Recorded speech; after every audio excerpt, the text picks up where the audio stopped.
ಇಲ್ಲಿಂದ ಸ್ಟಾರ್ಟ್ ಮಾಡ್ತೀನಿ ನನ್ನ ಜರ್ನಿನ. FNAC ಅನ್ನೋದು ಒಂದು ನೀಡಲ್ ಟೆಸ್ಟ್. ಆ ನೀಡಲ್ ಟೆಸ್ಟ್ ಆ್ಯಕ್ಚುಲಿ ಕೊಡುತ್ತೊಂದು ಬಯೋಪ್ಸಿ ಮಾಡ್ತಾರೆ, ಒಂದು ಟಿಶ್ಯೂ ತೆಗೆದು ಬಯೋಪ್ಸಿ ಮಾಡ್ತಾರೆ. ಹೆದರಿದ್ದೆ ಅಂದರೆ ನನಗೆ ಹೇಳೋಕ್ಕೆ ಸಾಧ್ಯವಿಲ್ಲದಷ್ಟು ಹೆದರಿದ್ದೆ. ನನ್ನ ಮಗಳು ಬಂದಳು, ಅಮ್ಮ ಏನೂ ಆಗಲ್ಲ, ಹೆದರ್ಕೋಬೇಡ, ಕೈ ಹಿಡ್ಕೊ ಅಂತ. ಕೈ ಹಿಡ್ಕೊಂಡಾಗ ಐ ಡೋಂಟ್ ನೋ, ಪರಮಾತ್ಮ who ever did the test, the lab technician ಮಾಡಿದವರು ಎಷ್ಟು ಆರಾಮಾಗಿ ಮಾಡಿದ್ರು ಅಂದರೆ ನನಗೆ ಗೊತ್ತೇ ಆಗಲಿಲ್ಲ ನೋವು. ಒಂದು ನನ್ನ ನೋವನ್ನು ಗೆದ್ದೆ ಅವತ್ತು. ಭಾಳ ಖುಷಿಯಾಯಿತು. ಯಾಕೆ ಅಂದರೆ ನನ್ನ ಜೀವನದಲ್ಲಿ ನಾನು ತುಂಬ ಅಡ್ವೆಂಚರಸ್ಸು. ಎಲ್ಲರೂ ಹೆದರ್ಕೋತಿರ್ತಾರೆ, ಇಲ್ಲೆಲ್ಲೋ ಹೋಗ್ತೀರಾ, ಹಿಮಾಲಯಕ್ಕೆ ಸಿಕ್ಕಾಪಟ್ಟೆ ಟ್ರಾವೆಲ್ ಮಾಡಿದ್ದೀನಿ. Very risky to go there. ಅದರಲ್ಲಿ ನನ್ನ ವೆಯ್ಟ್ ಇಟ್ಕೊಂಡಂತೂ ಉಸಿರಾಡೋದೇ ಒಂದೊಂದು ಸಲ ಕಷ್ಟ ಆಗುತ್ತೆ.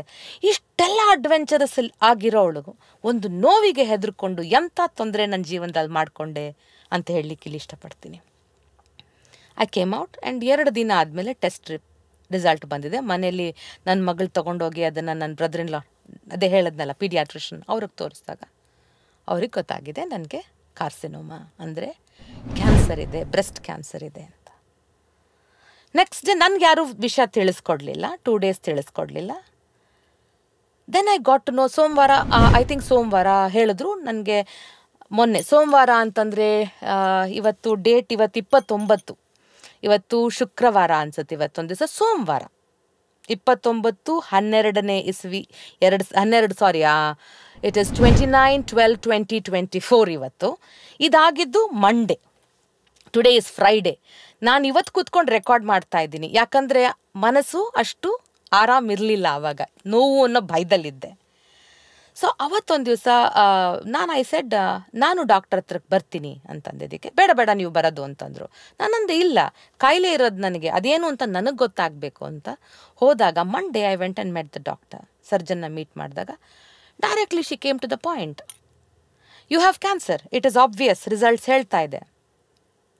ಟ್ರಸ್ಟ್ ಮೀ, 1 ಸೆಕೆಂಡು ಪಾದದಿಂದ ತಲೆವರೆಗೂ ಒಂದು ಬಿಸಿ, ಒಂದು ಎನರ್ಜಿ ಏರ್ತು. ಈ ಭಯದಲ್ಲಿದ್ದೆ, ಇರ್ಬೋದು ನನಗೆ ಕ್ಯಾನ್ಸರ್, ಯಾಕಂದರೆ ಫಸ್ಟ್ ಡೇನೇ ಅನ್ನಿಸ್ಬಿಟ್ಟಿತ್ತು ಇರ್ಬೋದು ಕ್ಯಾನ್ಸರ್ ನನಗೆ ಅಂತ. ಆದರೆ ಆ ಭಯ ಏನು ಮಾಡ್ತು, 4.5 ವರ್ಷ ಮುಂದೂಡಿತ್ತು.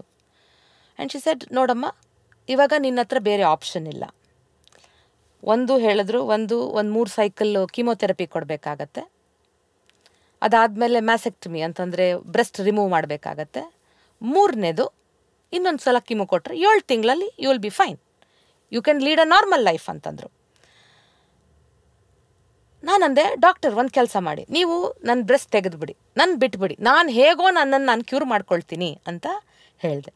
ನೋಡಮ್ಮ, ಪ್ರೋಟೋಕಾಲ್ಸ್ ಇರುತ್ತೆ, we cannot go by that, and you are 58 now, you are not 70 years ಆಗಿದ್ದಿದ್ರೆ ನಾನು ನೀನು ಹೇಳ್ದಂಗೆ ಮ್ಯಾಸೆಕ್ಟಮಿ ಮಾಡಿಬಿಟ್ಟು ಕಳಿಸ್ಬಿಡ್ತಾ ಇದ್ದೆ ಅಂತ ಹೇಳಿದ್ರು. ಬಟ್ ಇದಕ್ಕೆ ಮುಂಚೆ ಎಷ್ಟು ಹರಡಿದೆ ಏನು ಕತೆ ಗೊತ್ತಾಗಬೇಕು, ಸೊ ದಯವಿಟ್ಟು ನೀನು PET CT ಮಾಡಿಸ್ಕೊ ಅಂತ ಹೇಳಿದ್ರು. ಅದಾದ ನಂತರ ಟ್ರೂ ಕಟ್ ಅಂತ ಮಾಡಿಸ್ಕೊ ಅಂತ ಹೇಳಿದ್ರು.